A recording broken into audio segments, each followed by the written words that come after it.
Hello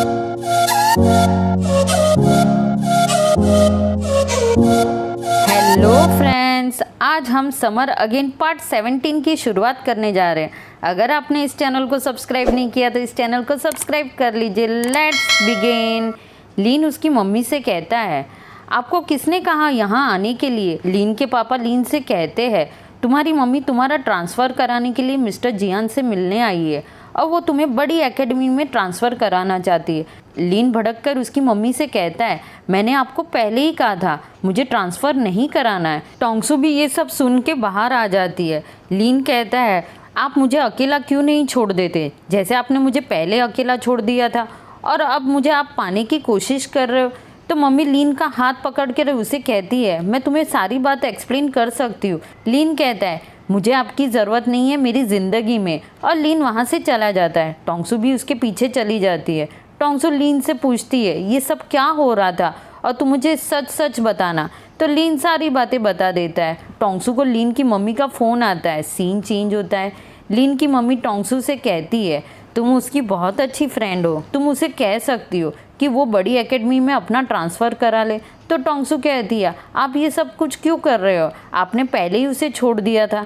तो लीन की mummy कहती है, लीन के पापा की डेथ होने के बाद में मुझे उसे बड़ा करने में बहुत ही डिफ़िकल्टी हो रही थी। फिर लीन की मम्मी रोने लग जाती है और फिर कहती है, इसलिए मैंने लीन को गोद दे दिया, पर मैं दिल से चाहती हूँ कि मैं उसके लिए कुछ अच्छा करूँ। मुझे पूरा भरोसा है धीरे धीरे सब कुछ ठीक हो जाएगा।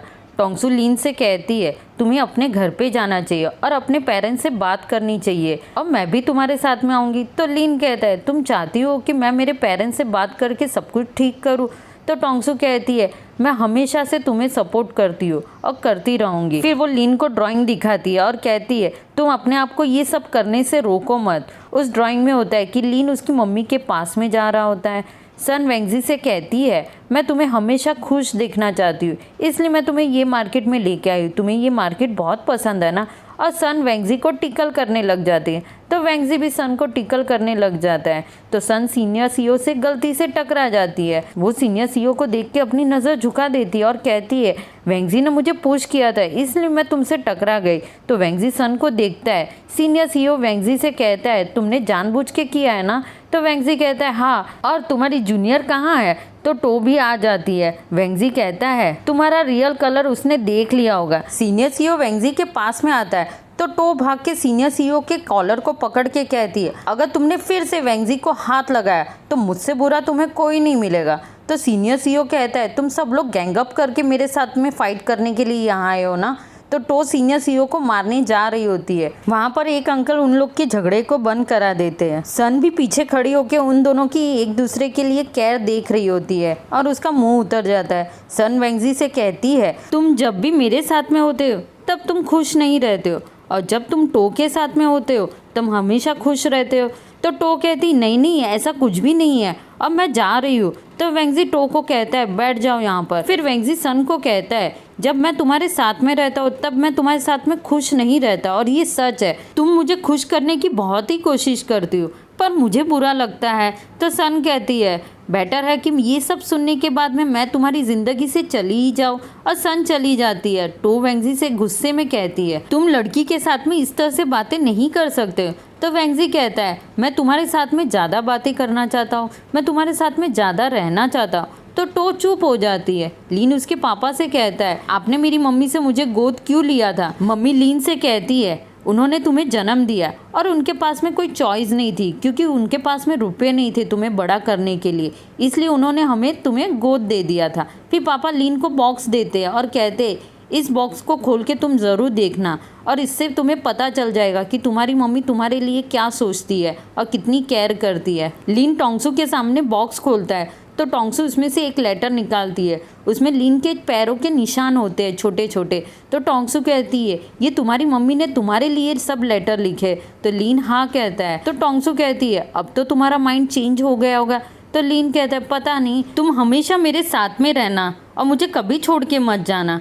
टो वेंगजी से कहती है, तुम कितने अनएजुकेटेड हो, मैं तुम्हें कब से साइकिल सिखा रही हूँ फिर भी तुम्हें नहीं आ रही है, तुम इडियट हो। वेंगजी उसके सामने साइकिल चलाने लग जाता है तो टो याद करने लग जाती है वेंगजी ने टो के लिए क्या क्या किया। फिर वेंजी टो से कहता है, छोटी बात है, मुझे तुम बहुत ही पसंद हो। जब मैं तुम्हारे साथ में साइकिल में बैठता था तब तुम मुझे बहुत ही क्यूट लगती थी, और चलो मेरे साथ में। लीन सारे लेटर पढ़ लेता है और उसकी मिसअंडरस्टैंडिंग क्लियर हो जाती है। लीन का बर्थडे होता है तो टोंगसू और टो उसे विश करती है। तो टो कहती है, आज तुम्हारे लिए सरप्राइज़ है, वो भी ब्लू एलिफेंट कैफ़े में। जब वो सब लोग साथ में होते तो वो लोग बहुत ही एंजॉय करते, उस मोमेंट को स्पेशल बनाते हैं। लीन उसकी मम्मी से फ़ोन पर बातें करता है और उनकी मिसअंडरस्टैंडिंग क्लियर हो जाती है। दूसरे दिन टोंगसू लीन से पूछती है, उनसे बातें करके तुम्हारी मिसअंडरस्टैंडिंग क्लियर हो गई है, अब क्या तुम स्कूल से ट्रांसफ़र लेने वाले हो? तो लीन कहता है, हम अलग हो जाएंगे। तो टोंगसू कहती है, ऐसा कभी नहीं हो सकता है, तुम्हें आगे जाके रिग्रेट नहीं होना चाहिए कि काश मैंने दूसरी एकेडमी में ट्रांसफ़र किया होता है।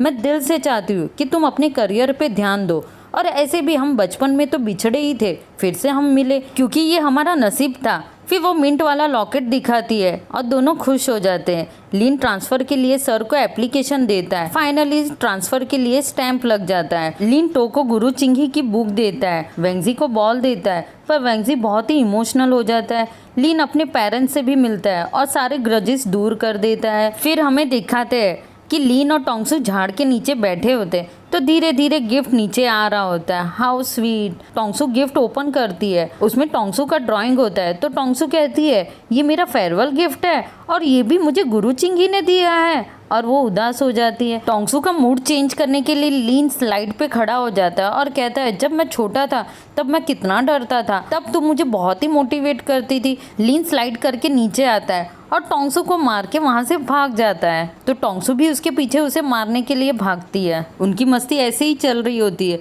फिर टोंगसू को भूख लग रही होती है। लीन एक झाड़ में से फ्रूट चोरी करता है और वहाँ से वो दोनों जन भाग के आते हैं और हंसने लग जाते हैं। तो लीन कहता है, जब हम छोटे थे तभी इस आंटी के झाड़ में से ही हम लोग फ्रूट चोरी करते थे, और ये मेमोरी हमेशा हमें याद रहेगी। लीन सीरियस होकर टोंगसू को कहता है, मैं तुम्हें कुछ कहना चाहता हूँ।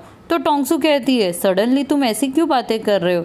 तो लीन कहता है, शायद ये ऑकवर्ड सिचुएशन हो सकती है। अगर आज मैं तुम्हें नहीं बोल पाया तो मुझे हमेशा रिग्रेट रहेगा कि काश मैंने तुम्हें कहा होता है। मैं कल यहाँ से जा रहा हूँ और मैं नहीं चाहता हूँ कि हमारी कहानी इस तरह से ख़त्म हो जाए।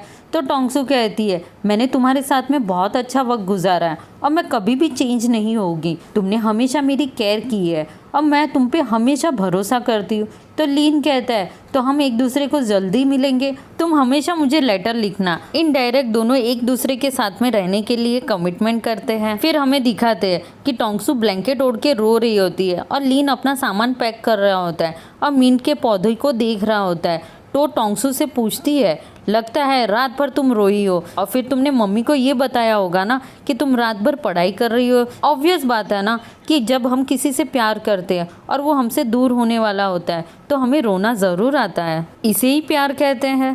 टोंगसू के डेस्क पर मिंट का गमला होता है और उसमें चिट्ठी लिखी होती है कि हम फिर से मिलेंगे। तो टोंगसू लीन को मिलने के लिए भाग जाती है। टो कहती है, वेंजी तुम्हें वहाँ छोड़ देगा। वेंजी आके उसे लेके जाता है। टो की नज़र लीन को ढूंढ रही होती है और उसकी आंखें नम हो जाती है। इतने में लीन आ जाता है और कहता है, मैं तुम्हारा ही वेट कर रहा था, मैं तुम्हें देखना चाहता था और तुम्हें देख के मुझे बहुत ही खुशी हुई। लीन टोंगसू को पेपर देता है और कहता है, तुम मुझे अब भी लेटर लिखो। टोंगसू कहती है, बस में जाके इस लेटर को पढ़ना, और लीन चला जाता है। दोनों अलग हो जाते हैं। वेंजी टो को पकड़ के रोने लग जाता है और कहता है, लीन चला गया, और फुल ड्रामा करता है। बार बार टो को गले लगाने की कोशिश करता है और टो उसे दूर कर रही होती है। बैकग्राउंड में हमें सुनाई देता है कि धीरे धीरे टोंगसू बैले डांस में प्रैक्टिस में अच्छी होती जा रही है। ड्रामा क्लब में सारे मेंबर टो से माफ़ी मांग रहे होते हैं और सीनियर सीईओ भी माफ़ी मांग रहे होते हैं और कहते हैं, तुम क्लब में आ जाओ, पर टो तो स्क्रिप्ट को जला देती है। फिर हमें दिखाते हैं समर हॉलीडे आ गए होते हैं और सीनियर वाई तो डिचन जा रहे होते हैं। सिस्टर मिया ने ब्लू एलिफेंट कैफ़े बंद कर दिया होता है और वो एंड्रू के पास में फ्रांस चली गई होती है। देखते ही देखते 1 साल ख़त्म हो जाता है और यहाँ पर टोंगसू का ऑडिशन भी आ जाता है और वो बहुत ही अच्छा डांस करती है। जज भी उसकी बहुत ही तारीफ कर रहे होते हैं। टोंगसू लीन के घर के पौधों को पानी दे रही होती है और अचानक घर में लाइट शुरू हो जाती है। तो टोंगसू टो और वेंजी को वॉइस मैसेज करके कहती है, लीन के घर पे चोर आया है, तुम लोग जल्दी आ जाओ। वो बड़ा डंडा लेती है और दरवाजे के पास में आके मारने जाती है तो अंदर से हाथ निकलता है और डंडे को पकड़ लेता है। लीन बाहर आता है और टोंगसू लीन को देख के शॉक हो जाती है। तो लीन टोंगसू को अपने पास खींच लेता है। तो लीन कहता है तुम यहाँ पर क्या कर रही हो। तो टोंगसू लीन के चेहरे को हाथ लगाती है और कहती है ये रियल है, ये सपना नहीं है। क्या तुमने घर छोड़ दिया है और तुम यहाँ पर क्यों आए हो। तो लीन कहता है मेरी एग्ज़ाम ख़त्म हो गई और मैं तुम्हें सरप्राइज़ देना चाहता था। तो टोंगसू कहती है सरप्राइज़। और लीन कहता है मैं एनसीसी के ऑडिशन देने के लिए यहाँ आया हूँ। तो टोंगसू कहती है इसका मतलब है तुम यहाँ पर ही रहोगे। लीन कहता है अब हमें अलग होने की ज़रूरत नहीं है और हम सेम यूनिवर्सिटी में जाएंगे। तो टोंगसू रोने लग जाती है। तो लीन पूछता है तुम क्यों रो रही हो। तो टोंगसू कहती है तुम्हें पता है तुम्हारे बिना रहना कितना बोरिंग था। तो लीन कहता है मैं आ गया हूँ ना, तो रोना बंद कर दो। फिर हमें दिखाते हैं उन दोनों को डीचेन में आर्ट एकेडमी में एडमिशन मिल गया है और टो और वेंगजी के हाथ में भी एडमिशन नोटिस रहता है। तो टो कहती है लीन और टोंगसू हमारा वेट कर रहे होंगे। तो वेंगजी कहता है तुम्हें इतनी घाई क्यों है वहाँ जाने की।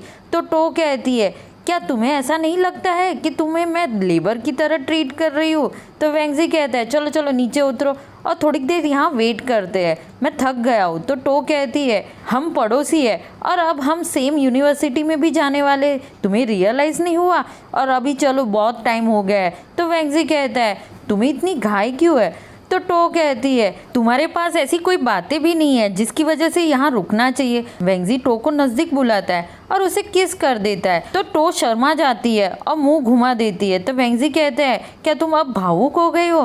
तो टो सिर हिला के हाँ कहती है। फिर वेंगजी कहता है चलो ठीक है भूल जाओ। तो टो वेंगजी को किस कर देती है और कहती है ये किस कैसी थी। और वेंगजी कहता है नॉट बैड और मुझे दूसरी किस दो। पर टो वहाँ से भाग जाती है।